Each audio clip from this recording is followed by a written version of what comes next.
오늘 이 시간에는 이사야 9장 6절 말씀입니다. 대림절 전능하신 하나님이라는 주제를 가지고 함께 은혜를 나누었으면 좋겠습니다. 여기 보시면 전능하신 하나님 뒤에 뭐가 붙어 있죠? 물음표와 느낌표. 그러니까 두 가지가 다 같이 붙어 있지 않습니까? 이 부분을 주목해 보셔야 돼요. 전능하신 하나님, 물음표, 그리고 느낌표. 이게 오늘 말씀의 주제입니다. 성도님들에게 있어서 하나님은 어떤 분이십니까? 제게 있어서 하나님은 세상에서 가장 훌륭한 원더풀 카운슬러가 되어 주셨던 분이십니다. 힘들고 어려울 때마다 상처 입은 치유자가 되어 주셔서 누구보다도 저를 공감해 주셨고 지금 이 시간에도 제 삶 가운데 동행해 주고 계시는 분이세요. 그게 제 하나님이에요. 그러니까 누군가가 제게 하나님 어떤 분이십니까? 라고 물어보신다면 상처 입은 치유자요. 저를 누구보다도 공감해 주시는 분요. 지금도 저를 위해서 울고 계시는 분요. 이렇게 고백할 거예요. 그런데 오늘 나눌 주제는요. 사실 제 믿음에 있어서 가장 난제로 남아있는 문제입니다. 우선 오늘 본문 말씀을 함께 읽어봤으면 좋겠습니다. 오늘 본문 말씀 함께 읽어볼게요. 시작. 이는 한 아기가 우리에게 낳고 한 아들을 우리에게 주신 바 되었는데 그의 어깨에는 정사를 메었고 그의 이름은 기묘자라 모사라 전능하신 하나님이라 영존하시는 아버지라 평강의 왕이라 할 것임이라. 아멘. 우리는 현재 대림절을 보내고 있습니다. 대림절은 첫 번째 시간에 제가 소개해드렸잖아요. 기다릴 때 이말임, 마디절 이걸 합쳐서 기다리는, 임을 기다리는 절기입니다. 영어 어드벤트의 의미처럼 불의한 일을 바로 잡고선 우리를 구원해 주실 구원자 그리스도를 기다리는 절기가 대림절입니다. 실제로 흑암과도 같은 어려운 상황에 있던 이스라엘 백성들을 향해 선포된 희망의 말씀이 바로 오늘 본문의 말씀이죠. 절망 가운데 처한 이스라엘 백성들 가운데 한 아기가 태어날 것인데 그 아기는요, 모든 문제를 어깨에 짊어지고 우리를 정사, 통치하실 분이세요. 그리고 누구보다도 기묘자라 묘사라. 뭐죠? 우리를 공감해 주시고 조언해 주실 경이로울 만큼 놀라운 삼당자가 되어 주실 분이십니다. 그리고 결정적으로 오늘 본문의 주제입니다. 전능하신 하나님이 되실 분이십니다. 그렇습니다. 오늘 나눌 주제는요. 전능하신 하나님입니다. 전능하신 하나님.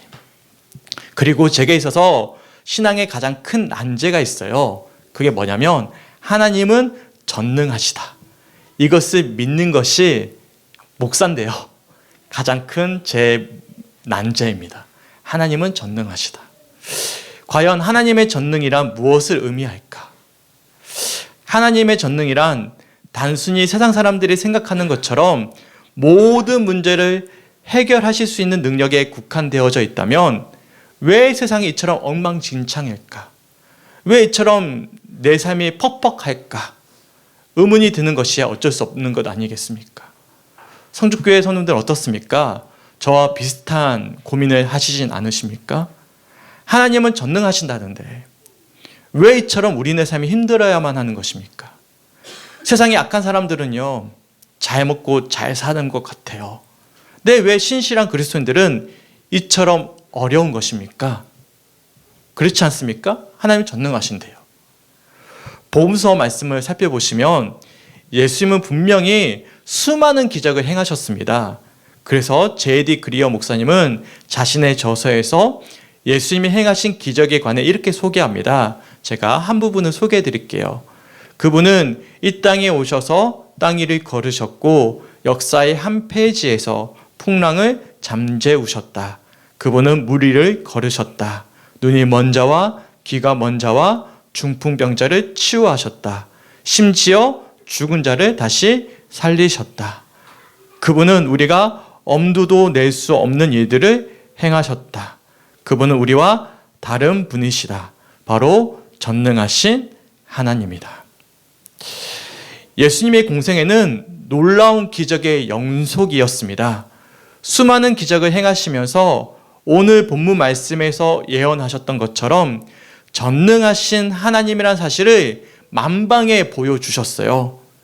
그런데 정말 아이러니하죠. 이처럼 전능하신 예수님께서 놀랍게도 더 놀라운 기적을 행하지 않으신 채 무력한 한 인간의 모습으로 십자가에서 처형당하신 것입니다. 수많은 기적을 행하셨던 예수님의 최후가 어떻게 마무리가 되었습니까? 십자가의 최후입니다. 이런 역설이 어디에 있겠습니까? 과연 전능하신 하나님이 맞습니까? 성죽교회 성님들은 어떻게 생각하십니까? 이런 의문 가져보신 적 없으세요? 기적은 그처럼 많이 행하셨는데 마지막에 어떻게 마무리가 된 거예요? 십자가에서 죽으신 거예요. 당연히 우리는 알고 있어요. 십자가 뒤에 뭐가 있죠? 부활이 있다는 사실을 알고 있습니다. 하지만 결과를 알고 있기 때문에 보일 수 있는 반응일 뿐, 만약에 십자가 사건을 마주하고 있는 현장에 있었다면 어떻게 반응하시겠습니까? 지금까지 수많은 기적을 목격하면서 전능하신 하나님이라고 굳건히 믿었던 제자들의 믿음이 십자가 사건 아래 한순간에 무너져 내렸던 것처럼 우리네 믿음도요, 아마 십자가 사건을 목격했다면, 그 자리에 있었다면 하나님 진짜 전능하신 거 맞아? 아마 무너져 내리지 않았겠습니까? 전 사실 전능하신 하나님이라는 표현을 두고선 한 주간 고민을 참 많이 했어요. 왜냐하면 세상에서 주장하는 전능과 제가 지나온 삶의 여정에는요, 너무나 많은 괴리감이 있었기 때문입니다. 국어 사전에서는 전능을 어떻게 정의하냐면 이렇게 정의를 합니다. 전능, 명사, 어떤 일에나 못함이 없는 능함이다 라고 정의를 합니다. 그런데 곰곰이 되돌아보니까 제 삶에서 하나님은 어떤 일에나 못함이 없거나 능하지 않으셨어요. 매달리면서 기도했는데 불구하고 여전히 문제가 산재해 있는 거예요. 주님 제발 좀 들어주세요 라고 기도했는데도 불구하고 환경과 여건의 문제가 여전히 해결되지 않았습니다. 도리어 우리 가정은요, 예수 믿고 더 힘들어졌습니다. 더 어려워졌어요. 그 문제가 여전히 ing, 진행형입니다. 풀리지가 않는 거예요. 예수 믿고요, 폭삭 망했어요. 흔히 말하면 예수 믿기 전에, 예수를 제대로 믿기 전에 우리 집은 잘 나갔거든요. 나름대로. 제가 어린 시절에 어려운 걸 잘 모르고 컸습니다. 약간 귀공자처럼 느껴지지 않습니까? 아닌가요? 네, 어린 시절은 귀공자처럼 컸어요. 그런데 우리 집이 IMF를 이제 맞이하면서 제가 고등학교 2학년 때 예수를 만나고 나서부터 그때부터 지금까지 단 한 번도 경제적으로 풀린 적이 없어요. 이상하죠? 그전에는 예수를 제대로 안 믿었거든요, 제가. 근데 예수를 믿고 나서는 하나님 제발 우리 집 좀 풀어주세요, 문제 좀 풀어주세요 기도하는데 풀리지가 않는 것이죠. 어떻습니까? 그런 하나님이 전능하신 분이십니까? 하나님은 어떤 일에나 못함이 없으신 능하신 분이십니까? 어떻게 생각하시나요? 우리가 새벽마다 어떤 말씀을 지금 묵상하고 있습니까? 요한계시록 묵상하고 있지 않습니까? 이 땅에서 살아내는 성도들의 삶이 어떻게 그려지고 있습니까? 붉은 용을 비롯한 그들의 하수인들로 인해서 교회와 성도들은 수많은 핍박과 박해와 유혹과 미혹을 받아야만 하고 심지어 순교도 감내해야만 함을 말씀하고 있지 않습니까? 분명히 요한계시록의 엔딩은 해피 엔딩이라는 사실을 우리는 다 알고 있어요. 하지만 붉은 용이 활개치는 현실을 살아내야만 하는 성도들의 삶 가운데 전능하신 하나님을 어떻게 전해야 될까?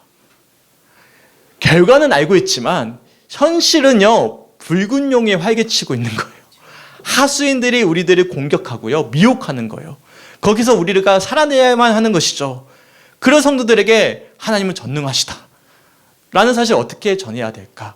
고민이 되는 거예요. 분명히 전능이란 어떤 일에나 못함이 없는 능함을 뜻한다라고 국어사전은 정의하는데, 현재 우리에게 느껴지는 하나님은 철저히 방관자이거나 전혀 전능해 보이지 않는 분으로 여겨질 때가 너무나 많이 있는 것이죠. 그래서 사실 말씀을 준비하는 것이 어려웠습니다. 저 역시도 종종 믿음의 중심이 흔들릴 때가 있고, 그래서 전능하신 하나님에 대한 회의감이 밀물처럼 몰려올 때가 많이 있기 때문입니다. 그런데요, 감사한 게 있어요. 저만 그런 게 아니었습니다. 예수님도요, 십자가를 지시기 전날 밤에 겟세마네 동산에 올라가셔서 이렇게 기도하셨어요. 제가 마태복음 26장 39절을 새 번역으로 한번 읽어드릴게요. 예수께서는 조금 더 나아가서 얼굴을 땅에 대고 엎드려서 기도하셨다. 나의 아버지, 하실 수만 있으시면 이 잔을 내게서 지나가게 해 주십시오. 그러나 내 뜻대로 하지 마시고 아버지의 뜻대로 해 주십시오. 예수님께서 뭐라고 기도하시죠? 나의 아버지, 하실 수만 있으시면 이 잔을 내게서 지나가게 해 주십시오라고 고백하십니다. 여기서 주목해 봐야 될 표현이 있습니다. 하실 수만 있으시면 이라는 표현입니다. 어떤 여지를 남겨두는 표현이지 않겠습니까? 만약에 세상에서 생각하는 전능의 의미처럼 하나님께서 전능하셨다면 예수님께서는요, 자신의 측은한 인간적인 마음을 하나님의 전능에 잇대어 이처럼 고백하셨을 거예요. 하나님, 제가 마시기에는 너무나 괴롭습니다. 전능하신 하나님은 하실 수 있으시니 이 잔을 내게서 지나가게 해 주십시오. 예수님은요, 우리와 똑같은 인간의 성정을 입고 이 땅에 오셨습니다. 그러셨기에 예수님 역시도 전능하신 하나님과 불의한 세상과의 역설 가운데서 고민하고 또 고민하셨을 것입니다. 그래서 새벽마다 예수님 뭐 하셨죠? 기도하셨어요. 이러한 역설의 세상 가운데서 하나님의 은총을 입어야만 믿음의 정도를 예수님도 걸어갈 수 있으셨기 때문입니다. 다시 한 번 더 오늘 본문 말씀을 읽어봤으면 좋겠습니다. 우리 성은들 한번 읽어주세요. 시작. 이는 한 아기가 우리에게 낳고 한 아들을 우리에게 주신 바 되었는데 그의 어깨에는 정사장이 없고 그의 이름은 기묘하다 모사라 전능하신 하나님이라 영원하시는 아버지라 평강의 왕이라 할 것입니다. 아멘. 다들 아시다시피 오늘 본문 말씀이 선포되고요, 이스라엘이 어떻게 되죠? 멸망했습니다. 당장의 문제가 해결될 것처럼 전파되었던 이사야의 말씀이 성취되기까지는 몇백 년의 세월이 흘러야만 했습니다. 그리고 몇백 년이 지난 후에야 그것도 베들레헴의 마국간에서 태어난 아기를 통해서 이사야의 말씀이 성취되었습니다. 이상하지 않습니까? 분명히 하나님은 전능하시다라고 말씀하셨는데 고난은 계속되었고 말씀이 성취되기까지는 정말 오랜 세월이 흘러가야만 했던 것입니다. 당장의 성과가 나타나지 않는다면 쉽게 포기하거나 결과를 단정하는 세상의 관점으로 본다면 하나님은 전능하신 분이십니까? 전능하지 않으신 분이죠. 하나님은 전능하신 분이 아니에요. 당장에 뭐가 나타나야죠. 그래야만 모든 문제가 해결돼야만 전능하신 분이죠. 이러한 지점에서 우리의 신앙이 부딪히는 거예요. 지금까지 우리는 하나님의 전능을 잘못 배워왔던 것입니다. 기도하면 모든 문제가 해결될 수 있다면서 가르쳐온 기복주의 신앙과 번영 신학이 우리네 신앙을 병들게 만들었습니다. 초대교회의 순전함과 정신과 그 진실함을 잊게 만들었고 세상의 가치관을 따르게 만들었습니다. 예수님의 제자들을 떠올려 보십시오. 그들은 부활의 기적을 직접 목격했고 체험했습니다. 하지만 그들은 대부분 어떻게 했죠? 순교했습니다. 초대교회 교인들은 어떻습니까? 로마의 그 심한 박해 가운데서도 끝까지 믿음의 순전함을 지켜냈습니다. 이처럼 기독교 신앙의 핵심은요, 우리가 원하는 방식으로 문제를 해결해주는 문제 해결사로서의 하나님이 아니라 하나님의 뜻을 신뢰하고 그분의 주권 아래 고난 가운데서도 흔들리지 않는 믿음을 갖는 것, 이게 전능입니다. 세상에서 말하는 전능은요, 문제를 해결하는 거예요. 근데 성경에서 말씀하는 전능은 믿음을 가지는 것입니다.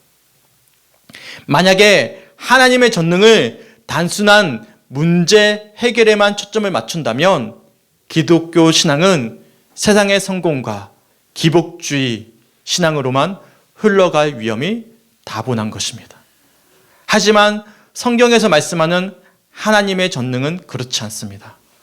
성경에서 말씀하는 하나님의 전능은 세상에서 주장하는 문제 해결의 의미를 넘어 고난 가운데서도 어떤 상황 가운데서도 하나님을 믿고 끝까지 따르는 능력을 의미하는 것입니다.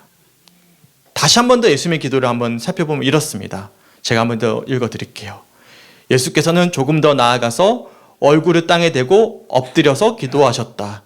나의 아버지, 하실 수만 있으시면 이 잔을 내게서 지나가게 해 주십시오. 그러나 내 뜻대로 하지 마시고 아버지의 뜻대로 해 주십시오. 진정한 전능이란 세상 사람들은 절대로 할 수 없는 고백에 있어요. 바로 어디에 있는 것이죠? 그러나에 있습니다. 그러나. 이거는 세상 사람들이 절대 할 수 없는 고백이에요. 그러나 내 뜻대로 하지 마시고 아버지의 뜻대로 해 주십시오. 여기에 뭐가 있는 거예요? 진짜 전능이 있는 것입니다.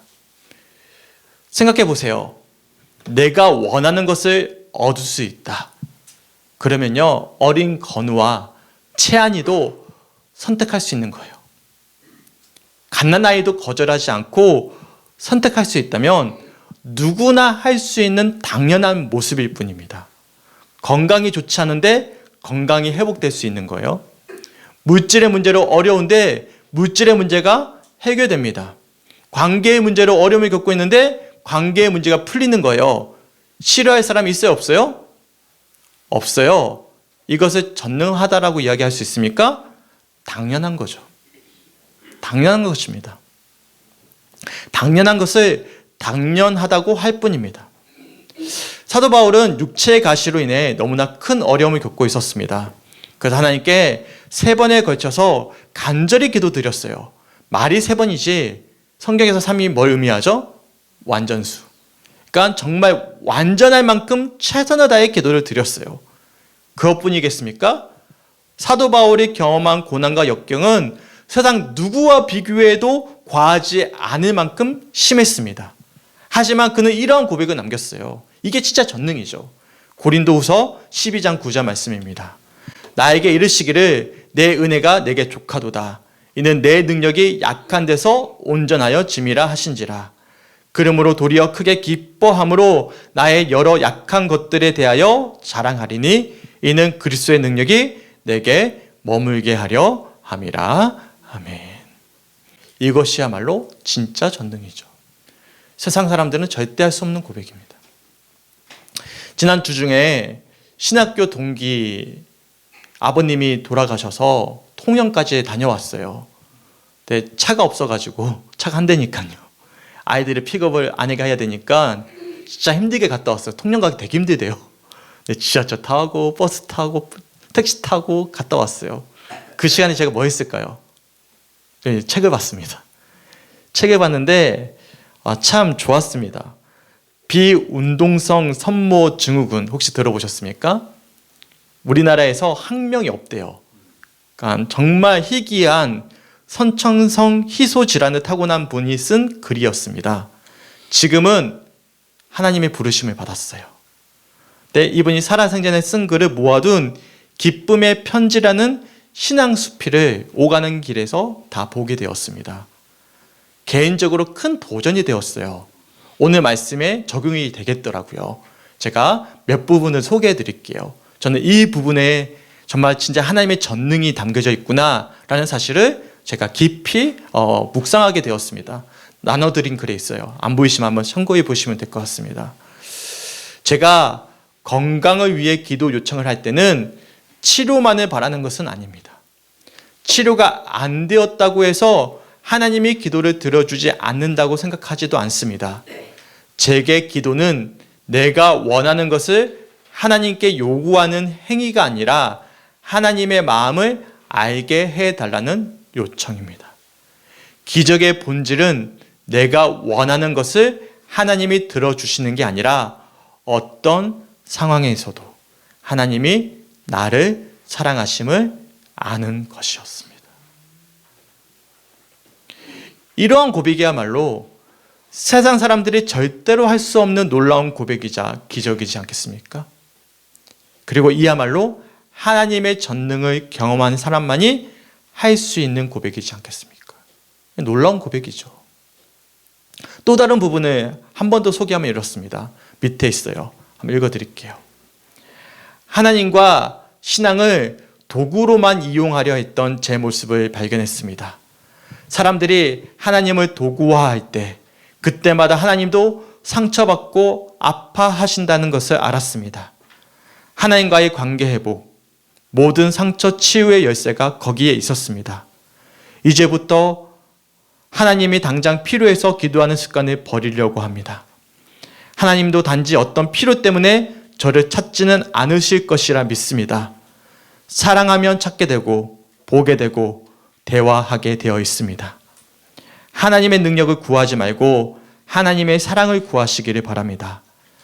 당장 치유받지 않으면 안 될 것만 같은 압박이 서서히 풀어질 것입니다. 제 경험에 비추어 보건대 사랑 안에서 치유되지 않는 상처는 없습니다. 쉽게 망각되지 않는 상처가 있을 뿐입니다.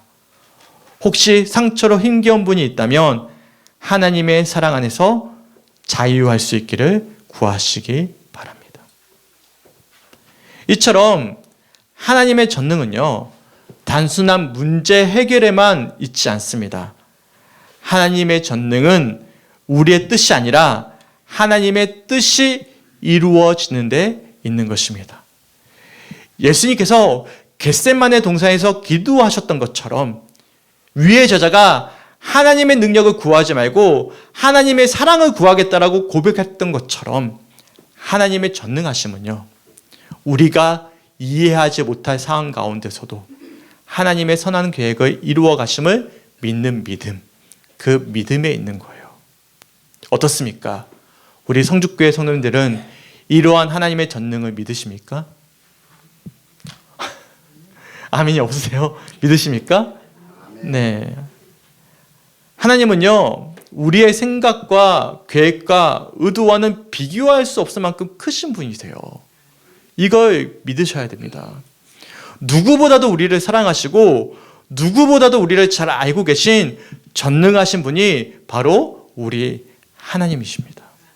그래서 C.S. 루이스가 자신의 저서 고통의 문제에서 하나님의 전능하심을 이렇게 표현합니다. 전능하신 하나님은 우리가 두려움 속에서도 희망을 가질 수 있게 하십니다. 그분의 능력은 우리의 상상을 초월하며 그분은 항상 최선의 방법으로 일하십니다. 하나님의 능력을 우리가 이해할 수는 없어요. 만약에 이해할 수 있는 하나님이라면 전 이미 하나님을 믿지 않았을 것입니다. 알량한 제 지식으로 재단할 수 있는 하나님이라면 전능하신 하나님이라 고백하지 않았을 것입니다. 삼위일체 하나님을 열심히 고민하고 연구했던 어거스틴이 내린 유명한 결론이 있습니다. 아주 유명한 문장인데요. 당신이 그것을 이해했다면 그것은 결코 하나님이 아니다. 성죽교회 성도들에게 있어서 하나님은 어떤 분이십니까? 이해하실 수 있는 분이 하나님이십니까? 그런데 놀랍게도 이해되지 않는 하나님을 지금 이해하고 계시진 않으십니까? 그렇다면 여러분은 지금 놀라운 기적의 현장 가운데 계신 거예요. 바로 이해하지 못할 하나님의 임재를 경험하면서 그런 하나님을 지금 이해하고 계신 것입니다. 이해가 안 되는데 이해하고 있는 거예요. 이게 뭐죠? 하나님의 전능을 경험하고 있는 것입니다. 더군다나 그런 전능하신 하나님은 우리를 앞으로 우리의 생각 너머에서 우리를 구원하실 것이고 우리를 영원히 보호하시고 우리를 날마다 새롭게 하실 것입니다. 기억하시기 바랍니다. 대림절은요, 단지 우리의 문제를 해결해 주실 전능하신 하나님만을 기다리는 저에게가 아닙니다. 우리의 생각의 너머에 계시는 하나님을 신뢰하고 믿는 저에게입니다. 믿으십니까?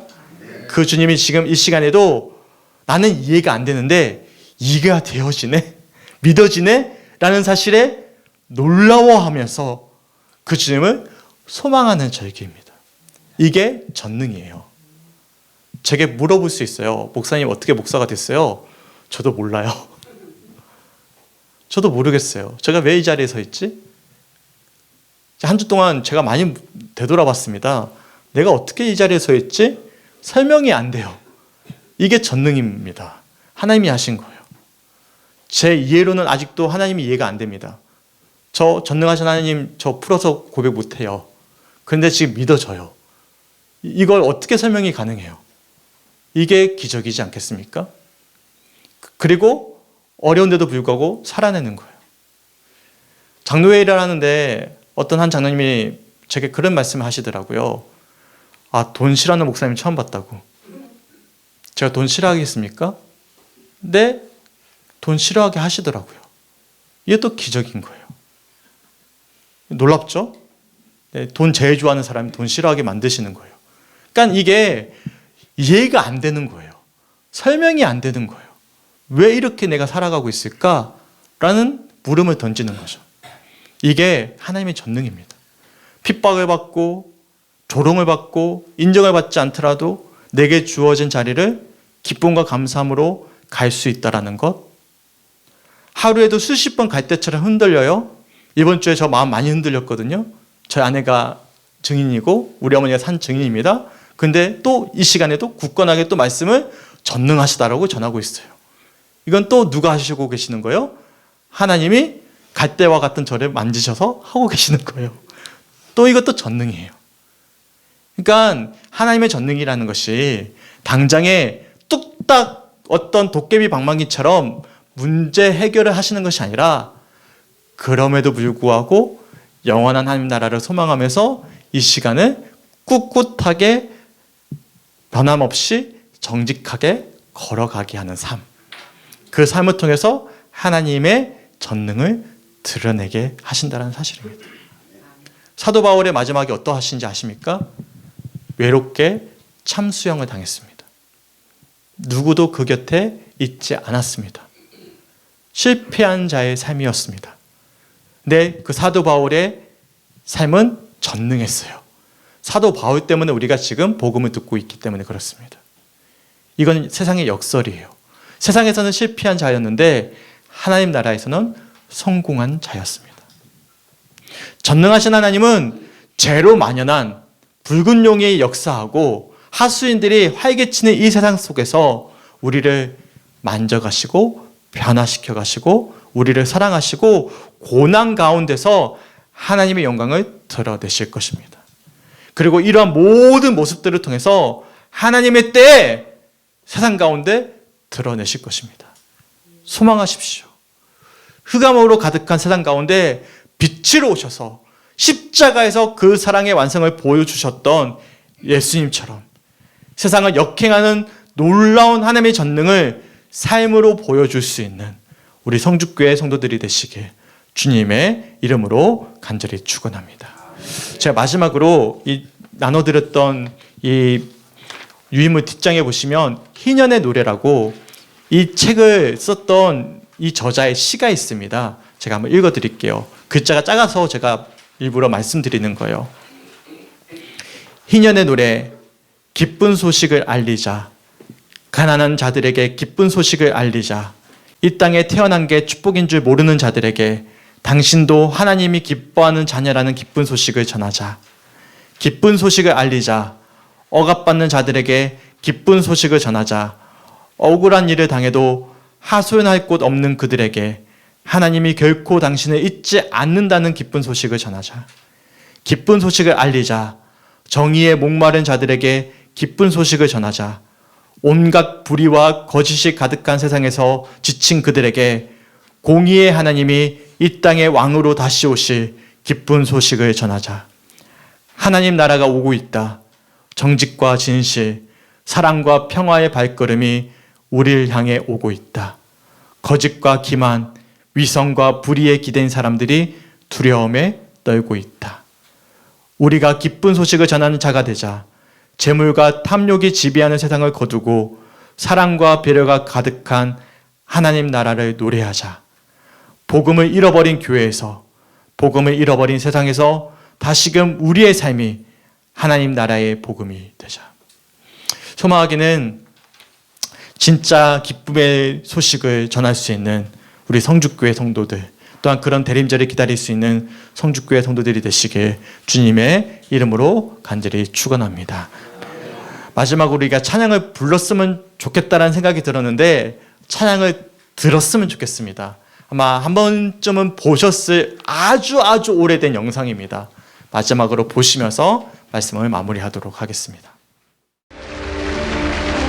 1963년 뇌성마비로 생을 시작한 시인 송명희. 그녀는 육체의 자유를 누릴 수 없지만 신앙으로 마음의 자유를 얻었습니다. 그녀가 몸으로 쓰는 한 구절 한 구절의 시는 따뜻한 희망의 빛으로 전해집니다. 그 주인공, 그 희망의 빛 송명희 씨를 소개하겠습니다.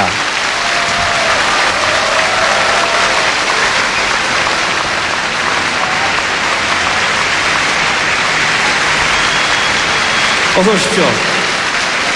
시인 송명희 씨는 오늘 이 자리에 우리 400만 장애인들과 우리 모두에게 꿈과 희망과 용기를 주기 위해서 이 자리에 섰습니다.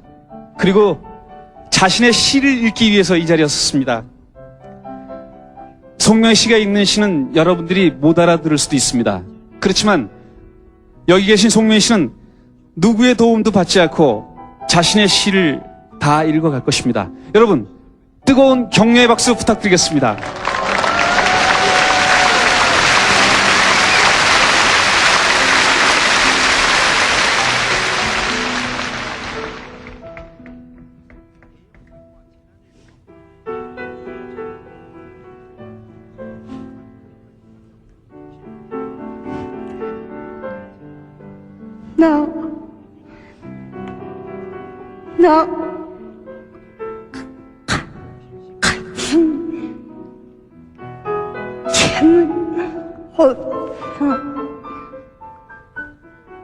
나는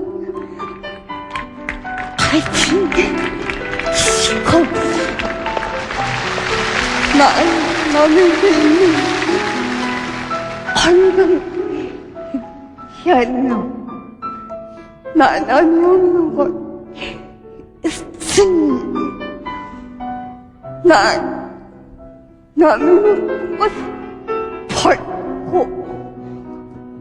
나는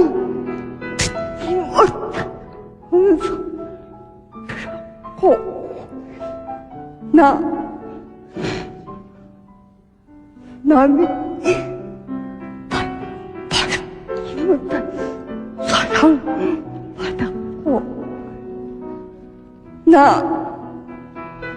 나는 모르는 걸 깨달았네.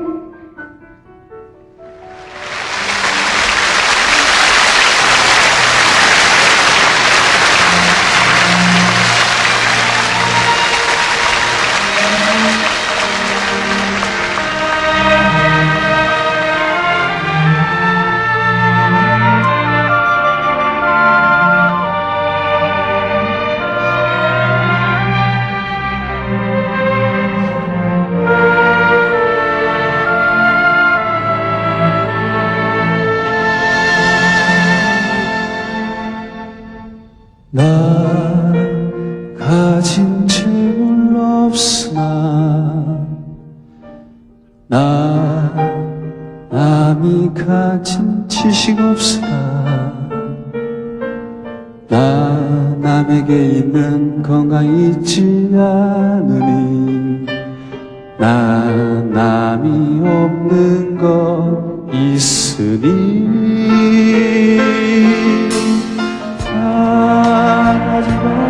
재물 없으나 남이 가진 지식 없으나 내게 있는 거가 있지 않아.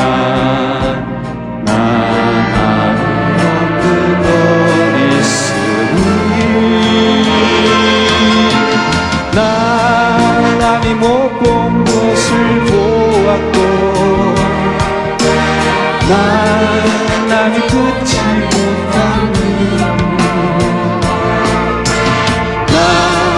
남이 받지 못한 사랑을 받고 남이 모르는 것 깨달아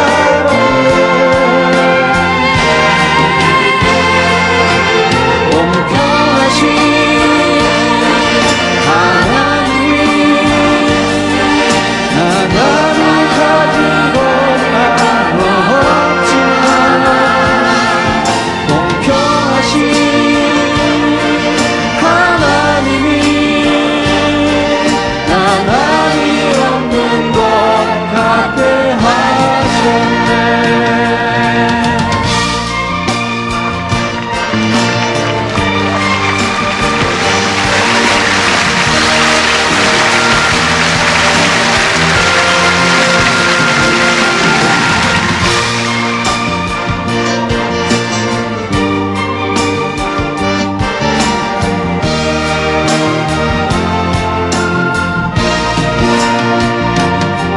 공평하신 하나님이 나 남이 가진 것 하나 없지만 공평하신 하나님이 나 남이 없는 것 같게 하셨네. 나만이 없는 것